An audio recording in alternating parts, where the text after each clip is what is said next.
वही गए वो जमाने जब लड़की को घरवाले साड़ी पहनाना सिखाकर ससुराल भेजा करते थे। अब तो अरे क्या सारा दिन ये सड़ा सा पैजामा पहनकर घुमा करती है। अरे कभी चुन्नी वाला सूट भी पहना कर। चुन्नी वाला सूट उसमें कौन सा बड़ा काम है। ये लो। राधा अंदर जाती है, पजामे के ऊपर ही कुर्ता और दुपट्टा डाल आती है। हैप्पी सासू माँ, अब तो पैजामे से कोई दिक्कत नहीं है ना। सास राधा को देखती है। हाँ कोई दिक्कत तो नहीं, लेकिन बहू तो बहू की तरह ही अच्छी लगती है ना। ये बिंदी लिपस्टिक लगाया कर। अगले दिन राधा पजामे के ऊपर ऊंची सी साड़ी पहनकर तैयार होकर आती है। ससु माँ, चाय ले लीजिए। अरे राधा, ये क्या झोकर बनी हुई है। अरे साड़ी के नीचे से पजामा दिख रहा है। अरे तो कोई बात नहीं है ना ससु माँ, आप ही को तो बहू ऐसी चाहिए थी ना, बहू जैसी। अब मैं क्या करती। तभी वहाँ श्याम आ जाता है। अरे राधा, माँ के कहने का मतलब है कि साड़ी मतलब सिर्फ साड़ी। आप भी ना पागल हो गए क्या। सिर्फ साड़ी तो सत्यम शिवम सुंदरम की जिन्नत अमान ने पहनी थी। अरे लोग देखते तो थे जी भर भर के, लेकिन आंखें बंद करके। कैसी बातें कर रहे हैं आप। अरे मोहल्ले वाले क्या कहेंगे ना। अरे बस बस श्याम, तो चुप हो जा। ये औरतों के बीच में मत बोला कर। वैसे भी तेरी बीवी को पढ़ाई लिखाई की सिवा आता क्या है। कल को सिर्फ साड़ी पहनकर निकल आई ना बाबा ना हंगामा हो जाएगा। अरे बहू, वो कहना ये चाह रहा था कि नीचे ये तू जो पजामा सजा लेती है ना, वो नहीं पहनना है ना।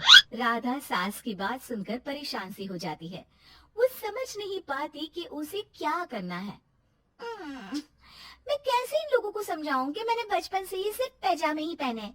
मेरी शादी के दिन भी लहंगे के नीचे पजामा ही तो था। अरे किसी को पजामे से क्या दिक्कत हो सकती है।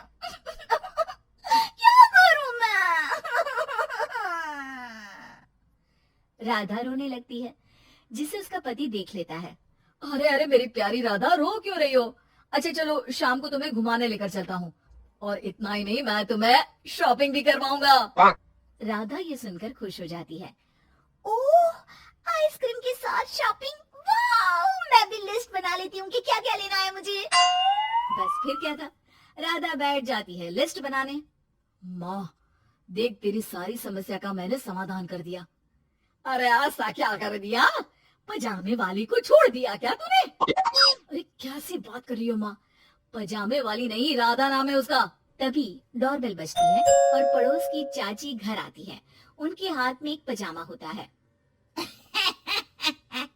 अरे मैंने सोचा कि ये कपड़ा सड़क पर गिरा था, किसी ने सुखाने डाला होगा। अब ना ये पेटीकोट जैसा था, ना ही पतलून जैसा। तभी मैं समझ गई ये राधा बहू का पजामा होगा। तो पहनती है ना ये। अरे चाहे पार्टी वेयर हो या फिर घर का कपड़ा। तुम्हारे बेटे की शादी के एल्बम देख रही थी, बहू ने तो लहंगे के नीचे भी पजामा पहना था। ठीक है चाची, दे दिया ना पजामा।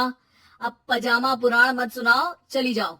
चाचा जी के खांसने की आवाज आ रही है, जाकर पानी दे आओ उन्हें। अरे हाँ हाँ, जोरू का गुलाम जा रही हूँ मैं। चाची के जाने के बाद, अरे अड़ोस पड़ोस वालों को बोलकर क्या फायदा होगा बेटा। अब तो घर मशहूर हो जाना ही है पजामे वाली बहू के नाम से। तभी वहाँ ससुर आ जाते हैं।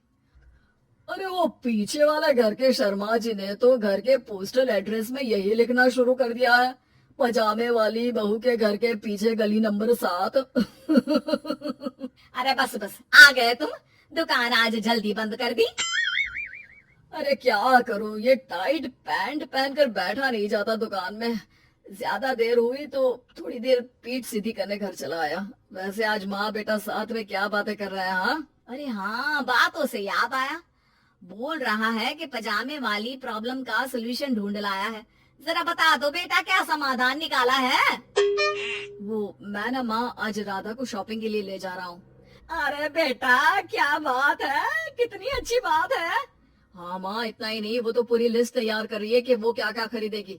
जब इतना खरीदेगी तो कुछ अलग तो पहनेगी ही ना। उधर राधा बाजार जाने के लिए पजामा टी शर्ट पहनकर तैयार हो जाती है। चलिए जी, मुझे काफी सामान लेना है। पति श्याम उसे बाजार ले जाता है, जहाँ राधा एक नहीं दो नहीं बल्कि 12 पजामे खरीदती है, वो भी अलग अलग रंगों के। और वो सारे पजामे लेकर घर आ जाती है। अरे आ गई बहू रानी, क्या लेकर आई हो? पिताजी ये देखिए, आपके लिए ये पजामा लेकर आई हूँ, प्योर खादी का है। पैंट लुक में इसे आप दुकान में भी पहनकर जा सकते हैं।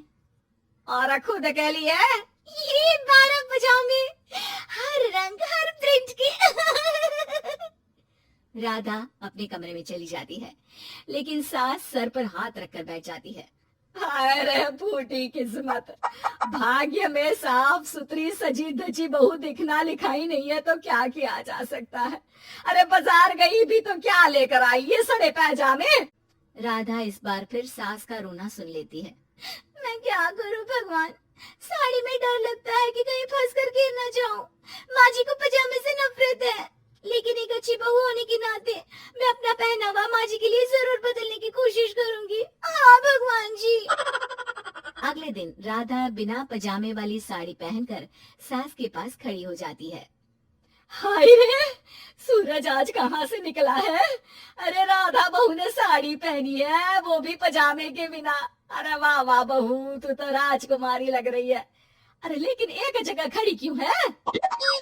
वो माँ जी इसलिए कि मैं गिर सकती हूँ।